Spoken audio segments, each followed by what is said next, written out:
Hi, welcome to the Myrna Loy. I'm Chris Holmes, your friendly neighborhood executive director, and we're so happy to have you here and also a live streaming audience. So welcome to everyone who is visiting here in whatever format. We are really excited to host this conversation today. And I want to tell you a little bit about how it's going to work. We are going to have a little bit of a discussion and back and forth with Eden and Kev, and followed by questions from the audience and questions that come across from the live feed. Afterwards, we are going to ask you to flow out into the lobby and enjoy some of our desserts celebrating Myrna Loy's birthday.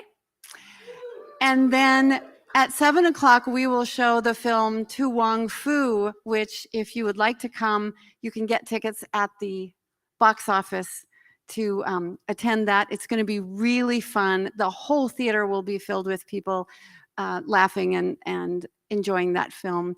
We believe that all art is meant to be enjoyed in community, especially movies. Tomorrow night we have a reception, artist reception in our gallery at 5:30 for the Pride exhibit in the gallery, so please come back to that. We have a beautiful bluegrass concert with Natalie Padilla and the Growling Old Men, two bluegrass masters of Montana, and Natalie is a two-time fiddle champion, national fiddle champion. That's at 7:30, followed by, get this, at the end of our concert, you can walk down to the library lawn and they're going to show, what is the show they're going to show? Too Hot to Handle. What is the Marilyn Monroe movie? Some Like It Hot. Some Like It Hot. They're going to show that on the library lawn at dark, right after our concert. So everybody go down to that as well. For this wonderful conversation today, I have to thank Eden Atwood and Kev Ham for putting this together. They dreamed it up right here in the lobby after we all watched a movie a few weeks ago, and they spontaneously have offered to carry on this conversation to help us get a deeper understanding of human life in all of its various wonders. Thank you for joining us, and Eden Atwood and Kev Ham.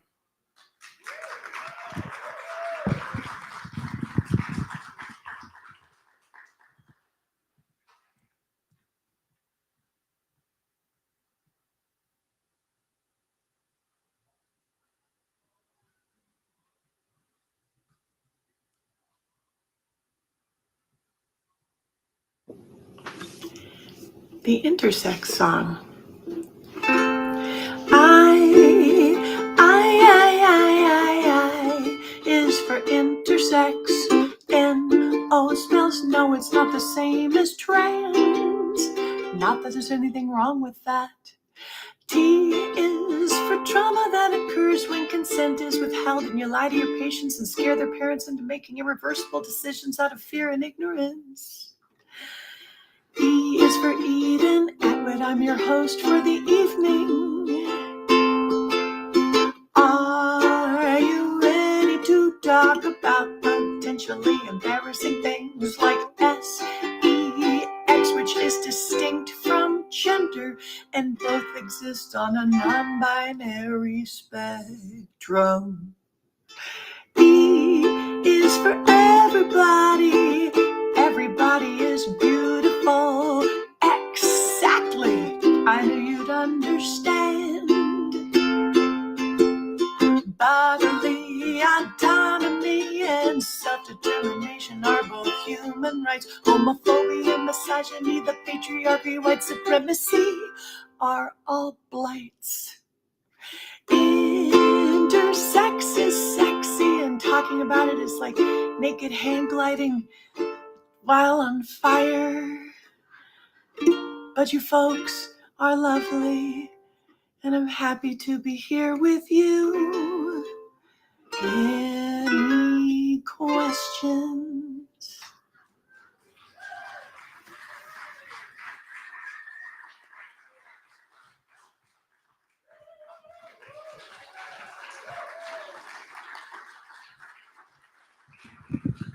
Hi, everyone. So I have the honor of sitting up here instead of sitting out there, but I want you to know I know distinctly less than most of you. The only reason I'm here is because Eden texted me yesterday and she was like, my body is now telling me I'm terrified and I have a battle axe and I'm not sure who I need to mow down.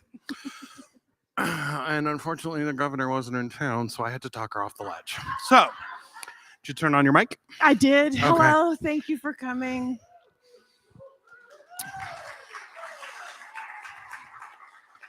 I love the song. Thanks. I don't know all the words, but I especially love the sentiment of it, which is basically that nobody knows all the words to everybody's different gender songs, and then there are intersex songs that none of us have heard before. Welcome, Eden got Atwood. Written 2 days ago. I know. I think that Right. was great. Also, I didn't know you played the ukulele. Well, how could you not know that? Don't you follow me? I do follow you, but I didn't know you played the ukulele. Most of the times you're playing the piano or the guitar. That's a ukulele. There's your trouble. See, I'm not a musician. I just sing. So, what do you want to start with? Do you want to start with your story? Oh, trauma. So Trump was elected president in 2016. Yeah, that was pretty traumatizing. Welcome to therapy. So when did you find out you were intersex? Okay. So the story was I was growing up in Butte. I don't carry the mark. I wasn't born there. I was born in Memphis, but and I've grown to love Butte since I left. It's what it takes for me. So I was 6 feet tall, nearly in the 6th grade, and got to be about 14, and I was the last one of my girlfriends.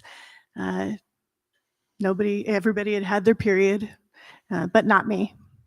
And I just watched the other day, I watched the Are You There, God? It's Me, Margaret. And I read the book, long before that was sort of a subject of, there's this intense focus on like, did you get your period? Did you get your period? Who got their period?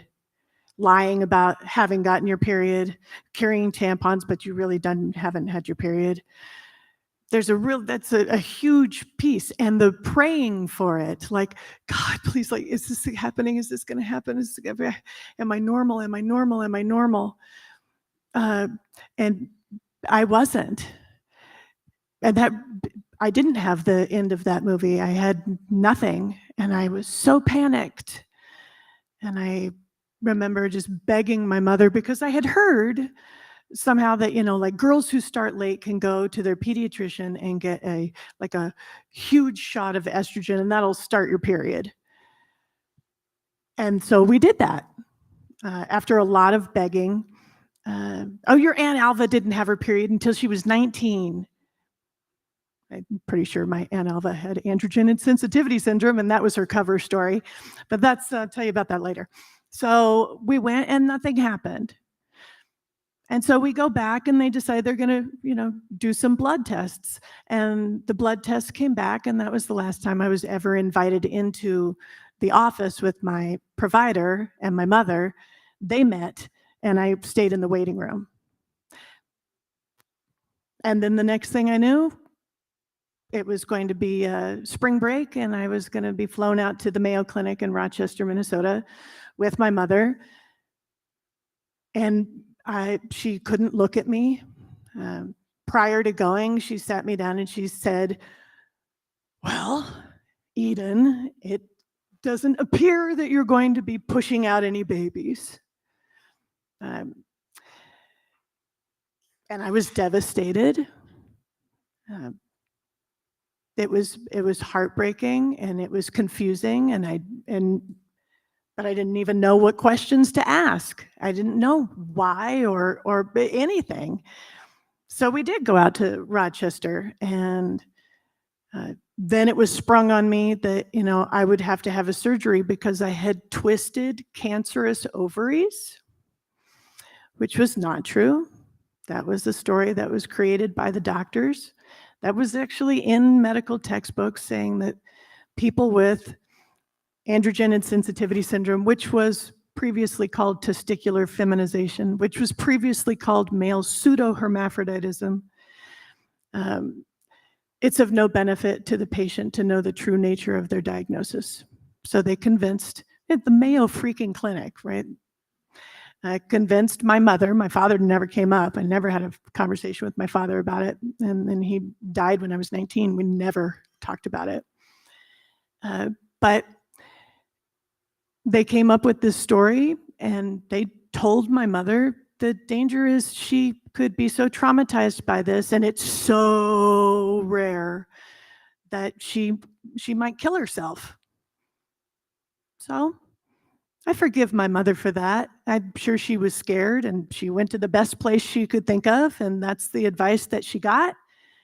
And so they told me that I had precancerous ovaries. And I would have to be on hormone replacement for the rest of my life. But that's it. And they thought I'd never ask any questions or find that odd. But the truth has a funny way of coming out, right? So after that, there's a huge disruption in my relationship with my mother. She's got a huge secret from me. I know something's going on. I'm raging, and now I've got hormone fluctuations, and because I don't want to take the pills. And she's like, "Did you take your pill? Did you take your pill? Did you take your pill?" And I'm like cheeking them and spitting them out, just to be rebellious or whatever, because I don't even know why I'm taking these freaking pills. So I won't get osteoporosis. I'm 15. So that didn't make any sense.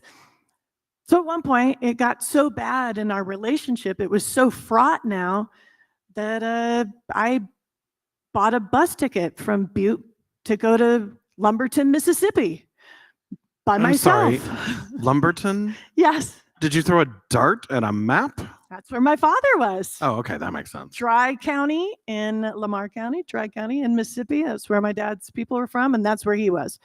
So I was going to leave. And I got on the bus. I put the bus ticket under my own name because I wasn't thinking, though I told everybody on the bus my name was Ashley. And I remember at one point, cops came on, flashlights shining. They're like, "Oh, I'm screwed."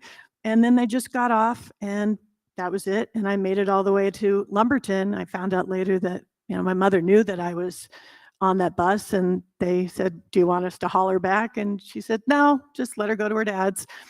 So I showed up at my dad's.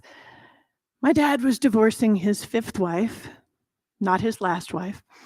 And she had come down, and there was a lot of contention between them. And so she got me high and drunk one night, and we were smoking cigarettes, and now I'm like almost 16. And she conspiratorially told me, "Your parents lied to you.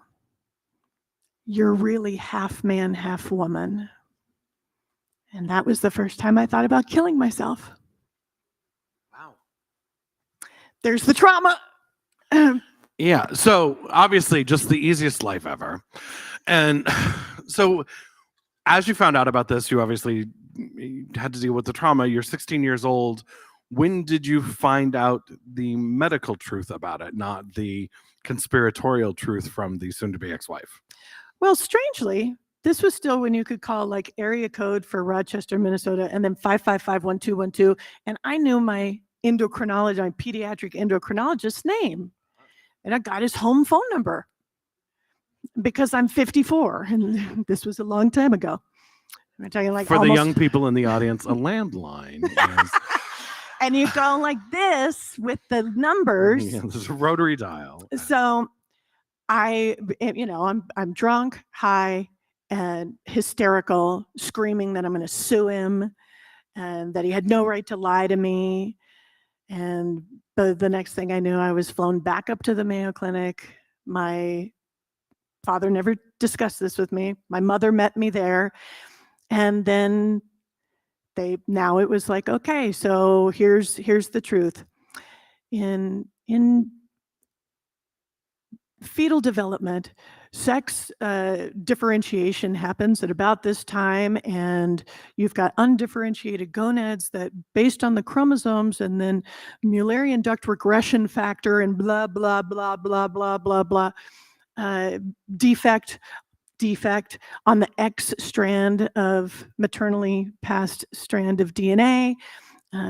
renders the fetus unable to respond to androgens. And as all human life starts out inherently female, this is how you were born. Not twisted cancerous ovaries, internal testes, no uterus, no fallopian tubes, no cervix, everything else phenotypically the way I looked when I was a baby and forevermore, female. But internally and chromosomally, genetically speaking, typically male chromosomes. And there's all kinds. So the definition of intersex, right, is where a person is born, a person with either genital anatomy, reproductive anatomy, a chromosomal pattern that doesn't seem to fit the typical notions of male and female. Inter meaning between. That's intersex. That is a clunky definition that's hard to get people to, what? What is that? What do you mean? Like, do you have both? No, because that's a myth, and that doesn't actually happen. Because the clitoris and the penis, gestationally speaking, are the same organ. It goes one direction or the other. Scrotum and labia, same gestational organ, goes one direction or the other. Or in the case of intersex people, I had complete androgen insensitivity syndrome, complete, which meant that I looked entirely phenotypically female. They didn't see anything. But people with partial androgen insensitivity syndrome can have ambiguous looking genitals that don't confirm them one way or the other. Here's what's really fucked up. The practice has been to, out of pure social panic and for no medical reason, to surgerize intersex babies and quote unquote normalize their genitals for social reasons only, leading to all kinds of things like scarring, loss of sensation, pain during arousal, no arousal, all kinds of things. And these osteoporosis. are not. That's when you take the hormone producing organs that are fine. Like, are we taking the breasts off of every, prepubescent girl with the BRCA gene? No, but they could have mine. So they told me all this, but what difference does it make? Now it's already been done. You can't undo it. Like, you already made me feel like I'm a freak. You already thought that how my body was so terrible, so awful, so abhorrent that I could never know. And so this is also before the internet. Imagine that. So for the next 13 years, I buried it. I didn't want to tell anybody about this. This was horrifying. And we never spoke about it again. I was on a soap opera, and there was some rumor going around that Eileen Davidson on a different soap opera, because she had a strong jaw, was actually a man. I was like, well, that's bullshit. But if they find out about me. So I didn't stay on the soap opera for very long. I went into the money-making career of jazz singing, where the fame would be so, right? That was it was more me, but it was also a place to hide. Like, it was so terrifying. It was terrifying. So then I went to Japan on a tour, and the internet had just happened, and it was explained to me like, oh no, this is Alta Vista search engine, and you can like look up information. I thought, what am I, a fucking librarian? Like, I could care less. I don't want information. But I was in the Hotel Osaka with some time to kill, and there was a business center, and they had these computers, and so I called my mother. It probably cost like $20 to call her. I'm like, what do I have again? Yeah, well, they're calling it androgen insensitivity now. Okay, thanks, bye. Typed it in, and a hit with a name, Patricia, in Canada. And I just flipped out and didn't call her until I got back to the States. But when I did call her, we talked for 6 hours. And she told me the same story. She told me my story. And then she told me that that happened to her niece and her other niece, because it can run through maternal family lines. A natural variation, not a defect, a variation. That I'd never ever meet anybody like me was not true. It's as common as naturally occurring red hair, 1 to 2% of the global population. It's a variation of sex development. It's a human. And there are about 30 or 40 sort of known, codified intersex variations. A few have some other medical pieces to it. There can be a salt wasting component in congenital adrenal hyperplasia. That requires medical intervention. This whole like elevated risk, like if you have internal testes, that's like what they're using is science for typical XY men with an undescended testes. That's not the same thing. And it's still like a very small percentage. What about monitoring? But that's not where we were. Is it where we are? No, it's also not where we are. So this happened because a documentary on Focus Features was just shown here at the Myrna Loy, and it's called Everybody, and it featured 3 intersex people, one of whom is a dear friend, Sean Saifa Wall, and an incredible activist, and another woman, Alicia, who has a intersex story similar to mine, and an intersex trans person, non-binary person, River Gallo, who's also a film director. And so they went through and told their stories. It was a big damn deal. I'm in Helena, Montana. I'm like 90 miles from Butte, where it all like went down. And I'm gonna go see a movie that features a friend of mine in Helena about intersex stuff. It was a surreal experience. After I had reached out to Patricia, then there was a support group meeting. The intersex movement is about 30 years old. That's it. It started because there was a bad man named Dr. John Money who worked at Hopkins. And he had a whole like nurture versus nature argument, but he didn't have a test subject until this set of Canadian twin boys, one of whom had his penis excised in a terrible laser circumcision accident. And this family was wrecked. And John Money found out about them and said, I've got the solution for you. If you can get a child before the age of 2, you can assign the gender, reinforce it, and nurture will take over. And so that's what they did to David Reimers. They cut off the rest of his genitals, fashioned a vagina. They changed the name and moved. And then John Money published over and over and over the success of this. But this kid was suicidal and miserable. And finally in junior high, the parents broke down and told this kid what had happened, Brenda at the time. And David immediately transitioned, wound up, getting older, getting married, had stepchildren, found out that John Money was using all of these published reports to codify and medicalize an approach to dealing with intersex children.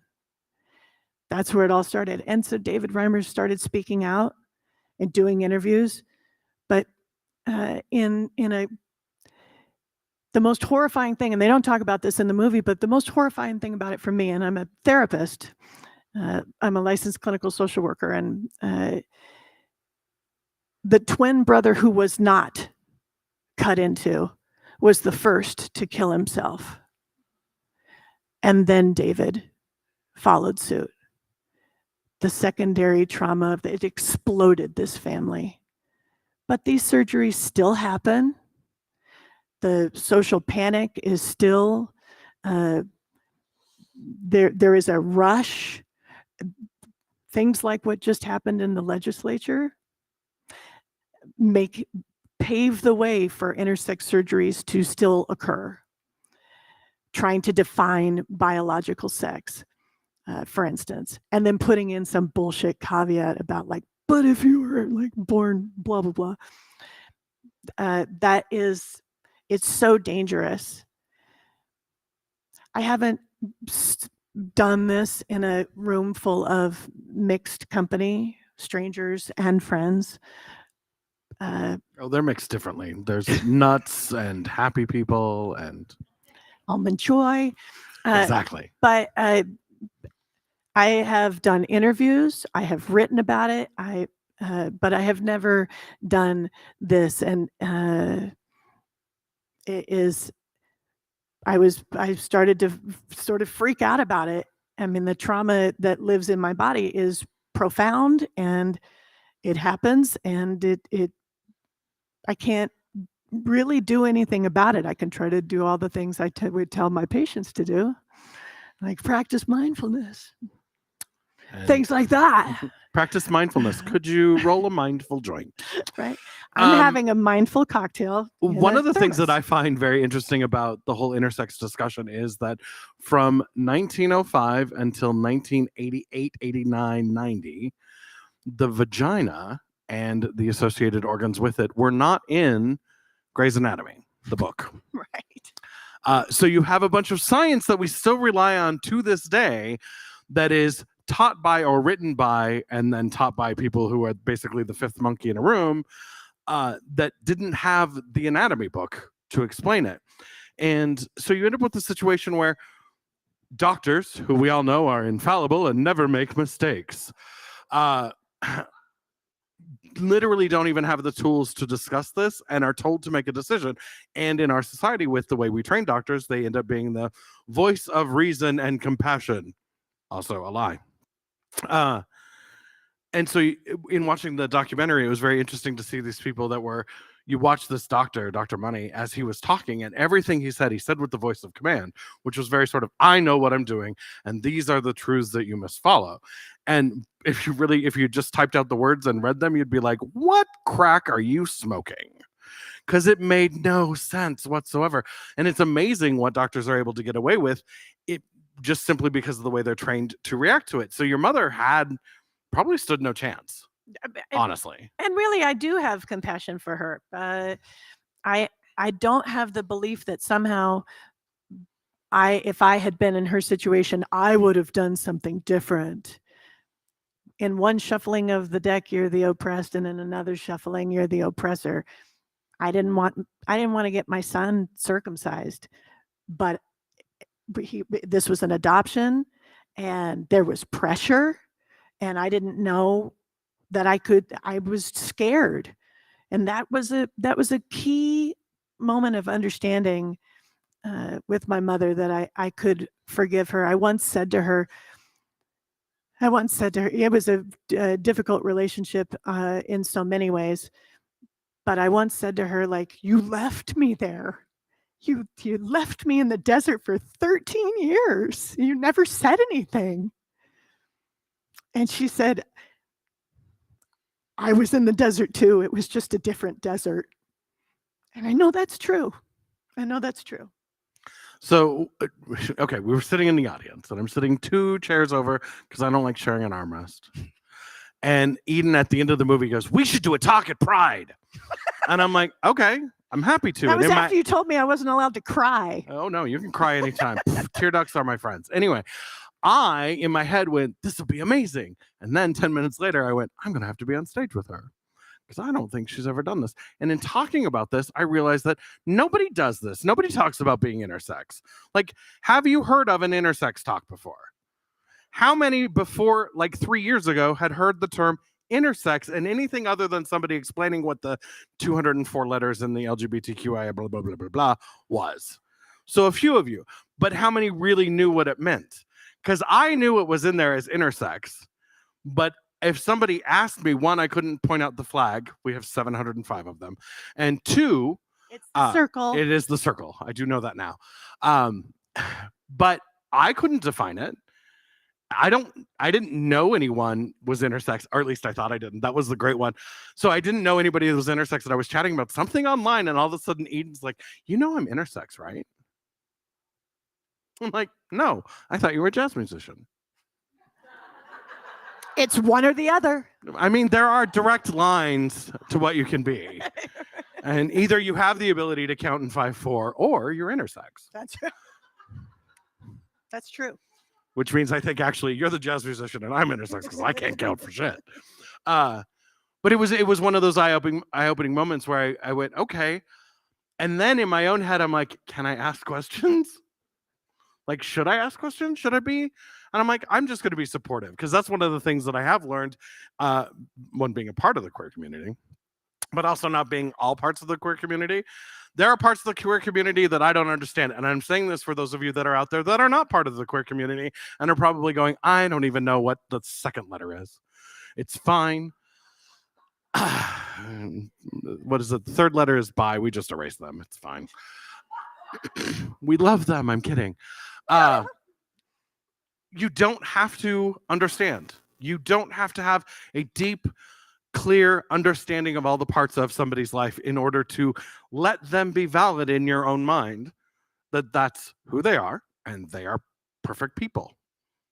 And that's the lesson that I think we all need to learn in so many ways as we have all the pieces come out. In Pride Week, it's later this year. We have more people involved with all of it, which is very surprising. But we also have a lot of people that keep coming up to me and they're like, hey, I need to know about this thing.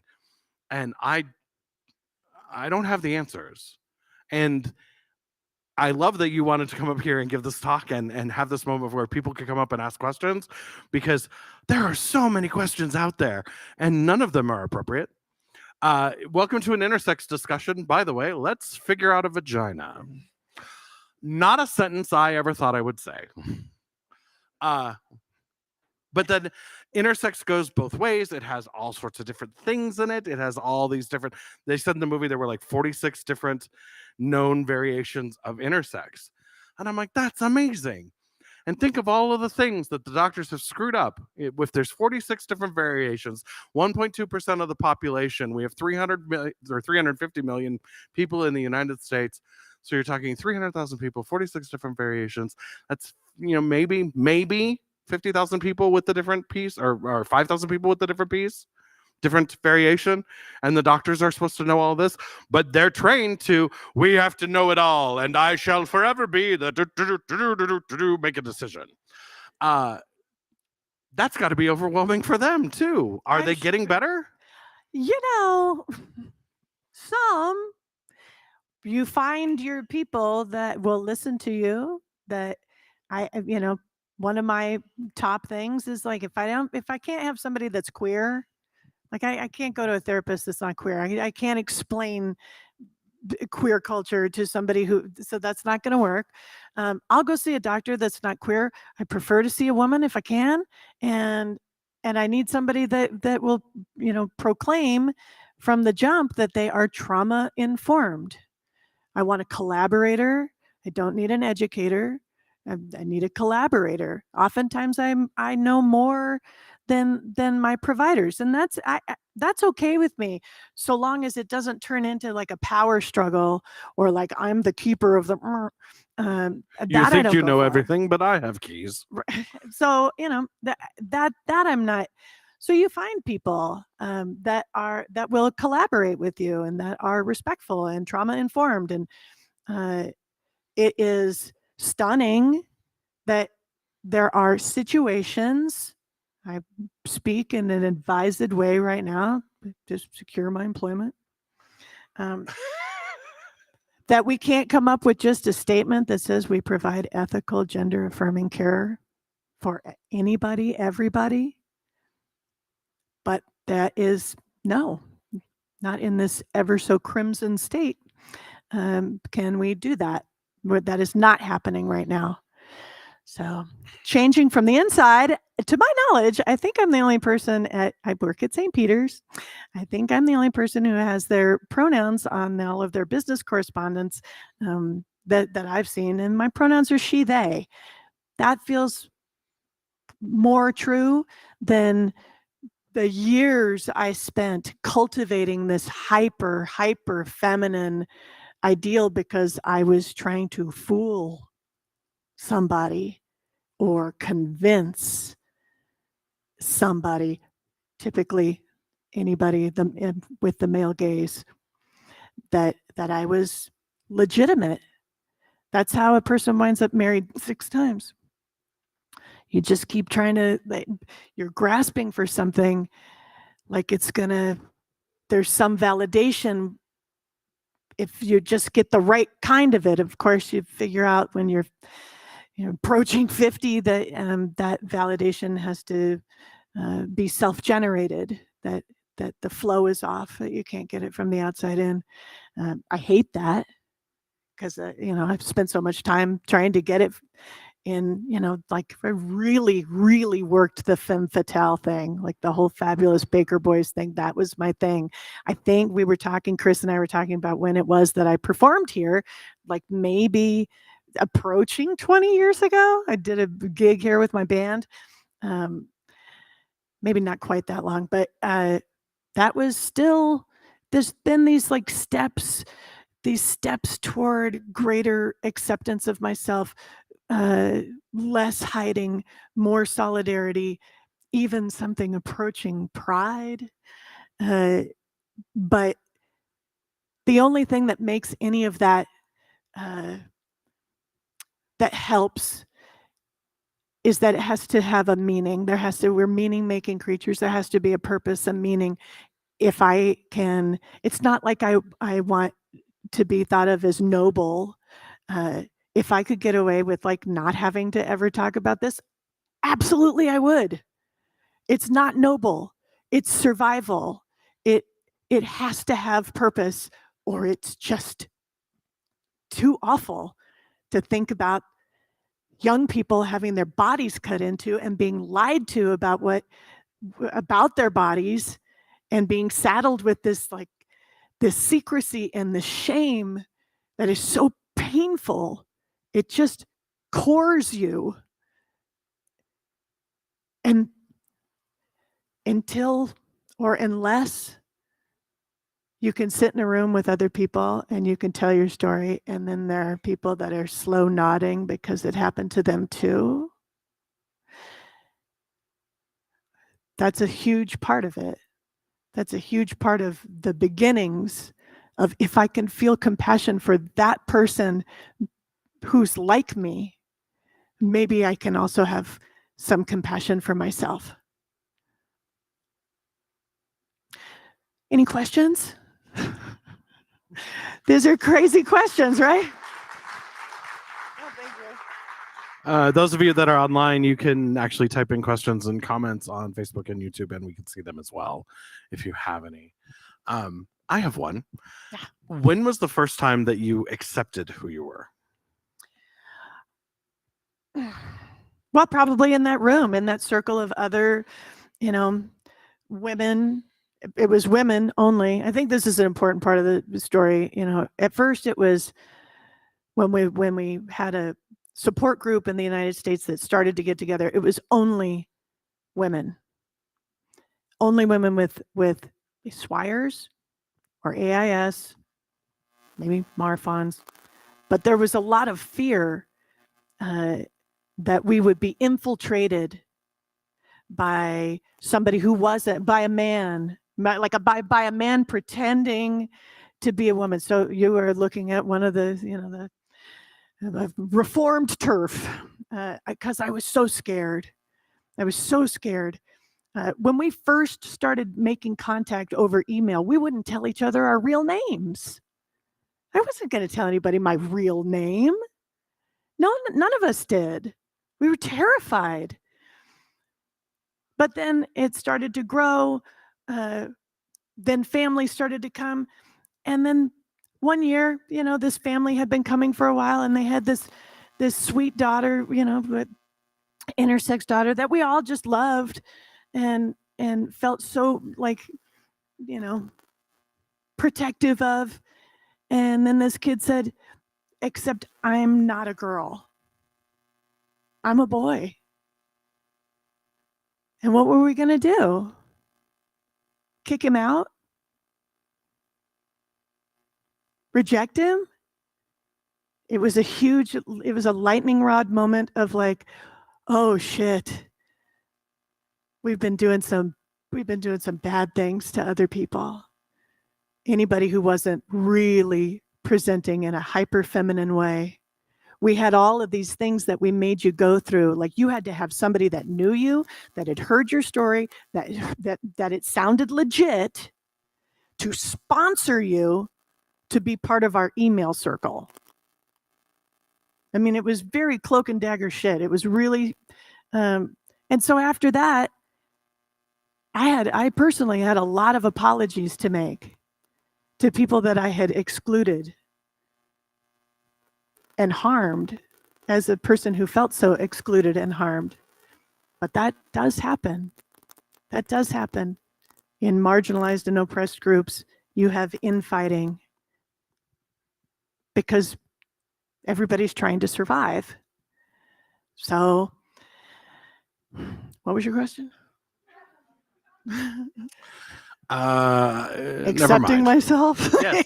When did you accept yourself? I assume that'll be next Tuesday. Yeah, right. During the well, parade. Well, and I remember, growing up gay and growing up in Helena, I wasn't out, but all of my friends knew because I'm subtle as shit. So subtle. And when I thought I hated Helena just like you hated Butte. What I hated was who I was in Helena.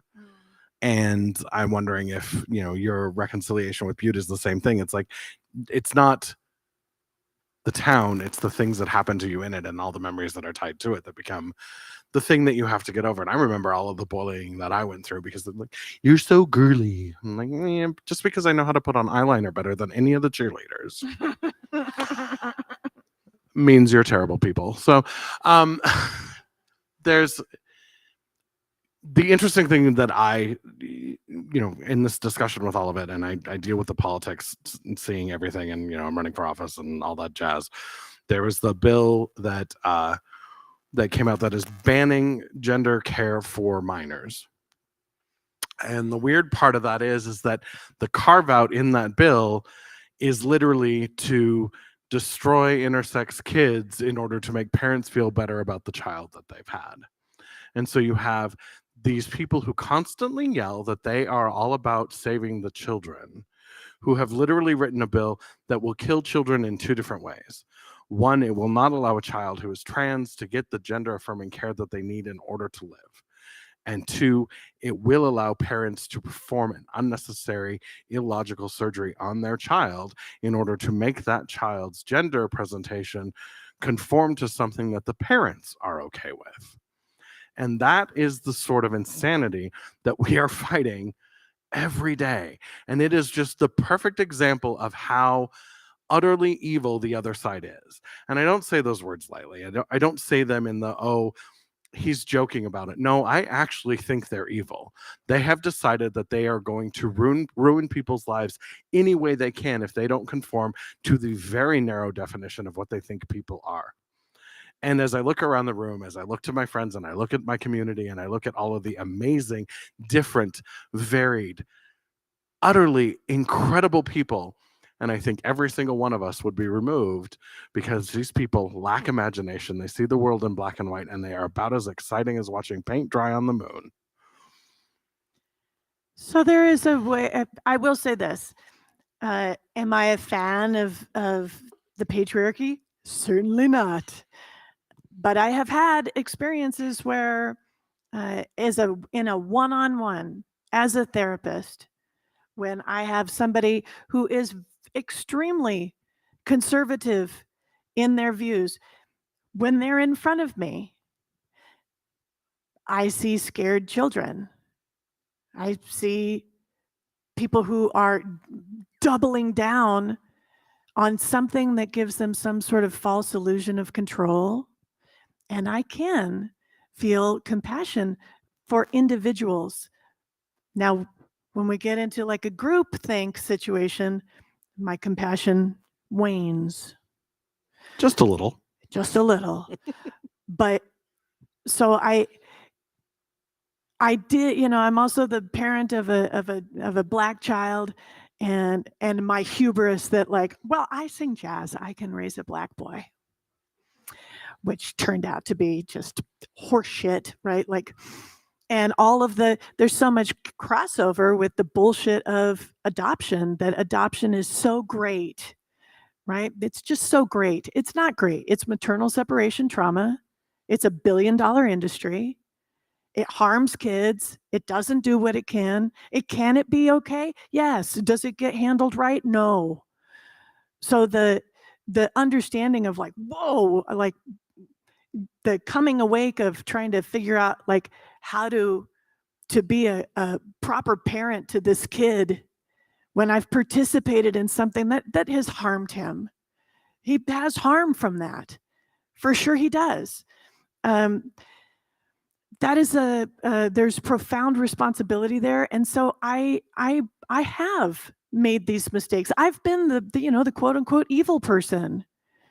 I have to believe in growth. I have to, or I'm not interested in staying. Have to. And I don't want to walk around my life being, so I walked around my life for, when Ben was, growing up in Missoula, old Missoula. And I just freaking hated white people. Just hated them. And I just, I had my heart broken so many times when somebody who said they loved him would endanger him by like, no, he can't go outside and play with a freaking airsoft gun. Wake up. And he's listening to you. You are a person in charge. He believes in you. And you are undercutting me and you are not listening. So, but I can't be in that anger all the time. It was killing me. It was killing my body. It was killing my spirit. It was hurting my relationship with my son. And it was depriving me of any opportunity for joy. And God damn it, there will be joy. There will be joy.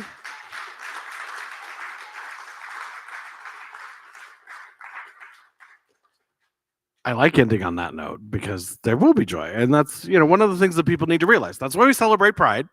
I want to thank everybody for coming out. Are there any questions from anybody in the audience? Somebody has one. Yes. Right there in the front.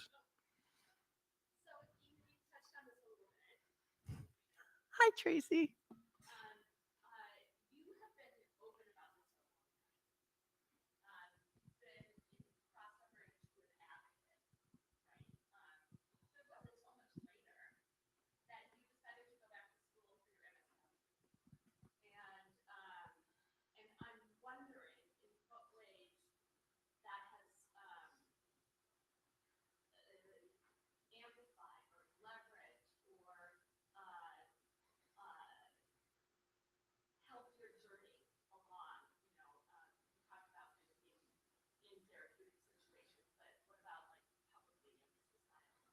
Yeah, no, I wish I could tell you that it was like a real decision where I was like social work, but really I just needed a gig.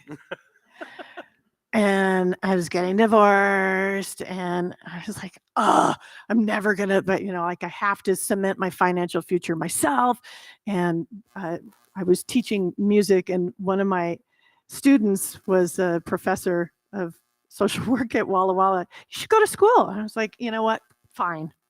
So now I have $65,000 worth of debt. And that's how that worked. But it did help. It did help tremendously because it gave me even more framework to understand, being a social worker as opposed to, that distinction. There are lots of pathways to becoming a therapist. You go psychology, you could be licensed professional counselor. The social work one is concerning itself with systems, and institutions and context. And that's everything. That context is everything. And that awareness of systems and institutions and how it oppresses certain groups over others gives you a framework to understand some of the harms that happen to groups and individuals within those groups. Go ahead. I love you too.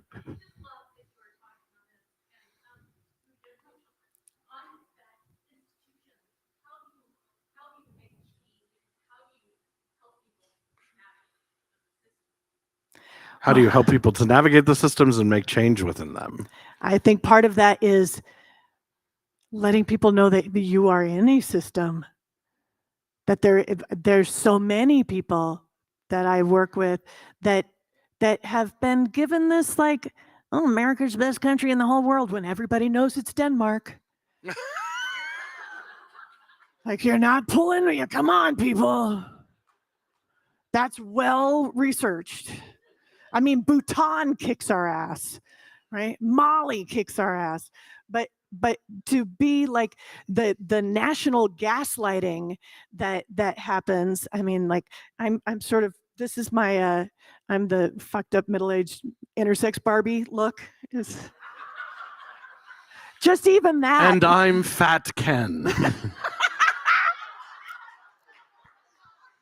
And we love Sexy each other as can platonically be. very much.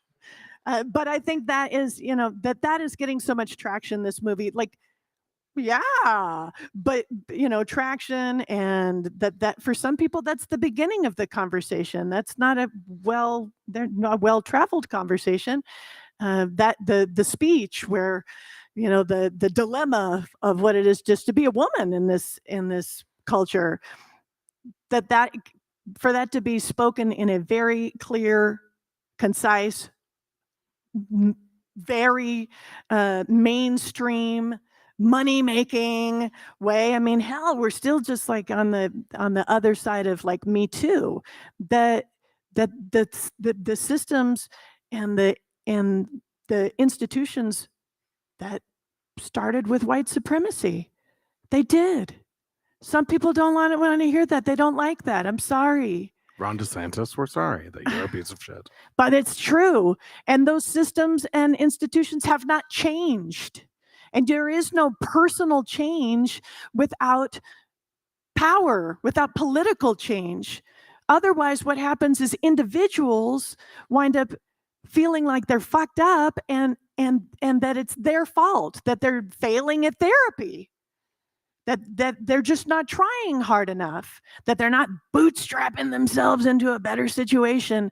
And it's infuriating. And so I love being able to be like, welcome to the Matrix. For those of you at home who don't know, the Matrix is actually a trans allegory.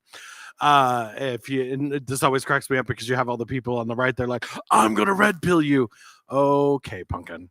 We're gonna have a long talk about how you missed the metaphor and got it exactly backwards, or how your name needs to change. I don't care which one, but it's gonna happen. We're coming up on the end of the hour. Does anybody else have any questions? Yes.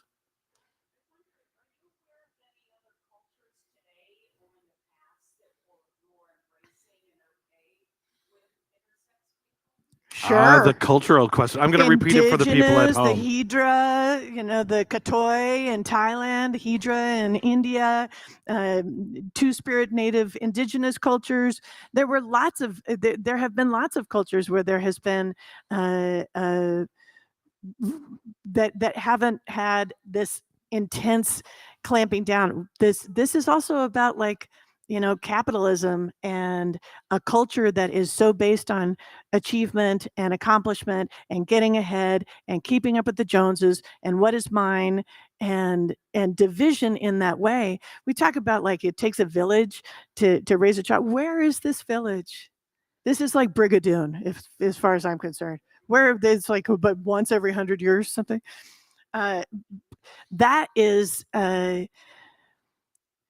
such a profound piece of the puzzle that is like, the two fish swimming by and the deer on the bank says, "Hey fellas, how's the water?" And one fish turns to the other and says, "What's water?" That's culture. You don't know. You don't know with what you don't know until something happens to you and you feel something, and something's off, or something's wrong, or you're getting married for the 5th time and you just really can't say anymore that you just haven't met the right guy. I did meet the right guy, but that was the 6th one. Hi, Brad. So yeah, maybe one more question before we have to clear Sure. and get ready. Anyone else? Hi there in the back.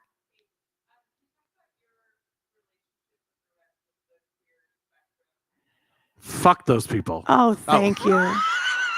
Thank you for that. I'm going to repeat it for the people online. The question was, can you talk about your relationship to the rest of the queer community? I am the leader of the island of misfit toys, and there are other members, but we're more like an archipelago. So everybody has their own island, and it's off the coast of Queerville. So it, like, I've got my tattoo and sometimes people see it, but like, I don't immediately have entree into community. I have to, and sometimes it's really cringy and awkward when I'm sitting with new people, or I'm meeting new people, like I did recently on the porch of our new neighbors, and there were some very cool people there, and I was excited to meet them, and a queer couple, and I just like had to work intersex into the conversation like pretty quick, because I'm like, please be my friend. I need queer friends. That's like what happened with, I was just getting so upset and so tight getting ready for this talk, but I was, like making cute songs and like posting about it, and, like being, my best impersonation of normal. But I was getting tighter and tighter, and then I started a fight with my husband over the AC and what temperature we could put it on, and I ended with, "I don't think we should take vacations together." And then I texted Kev and I said, "I think I'm scared." And he said, "Oh, Yeah. honey, of course you are. Why did you think I offered to do this with you?" And of course, that's what, as much as my heteronormative, friends who love me and care for me, they can't understand. They can't understand like somebody who's also queer. But it's still pretty lonely. Doesn't have to be. When somebody asks you to do something that you don't understand, when somebody asks you to take their story of who they are and how they relate to another part of a community that you may not be a part of, that's a gift. Hold it and just let it be. You don't have to do anything else. And there are plenty of times when you will want to do something else. There are many times where I like to play elephant and knock other people out of the room to protect my friends. And sometimes that is not the right thing to do. Sometimes you have to let your friends lead. And just know that most of your friends have purchased a battle axe, and they can. So, a pride battle axe. yes. I will say this, the intersex, as we wrap up the intersex story, there are so many narratives. Recently, I did an interview. It's a 2-hour interview, and it just went live. It's on the Outwards archive, protecting and respecting the narratives of our LGBTQIA+ elders, which I took some umbrage to. Don't worry, I'll get you a walker. But they were hard up for intersex stories, so I'm like, I like to think that I squeaked in. But that's live on the Outwards archive. You can just search my name and you can hear more of that story. There's some interviews and things like that. And if you have specific questions and you want to get in touch, or like, if you have relatives, friends, family, anybody who has children in their lives that need support or help or questions answered, I am available for all of that to the extent to which I can. I don't have all the answers, but I generally speaking know people who do, if I don't. And thank you. Thank you for coming and for holding the space for me to do this. I cried much less than I thought I was going to. I think that's a win. And I just thank you very much. Thank you, Kev. You're welcome. And thank you to Molly. Really appreciate Molly. That's so nice. That's so nice. Thank you so much. And thanks for everybody online too.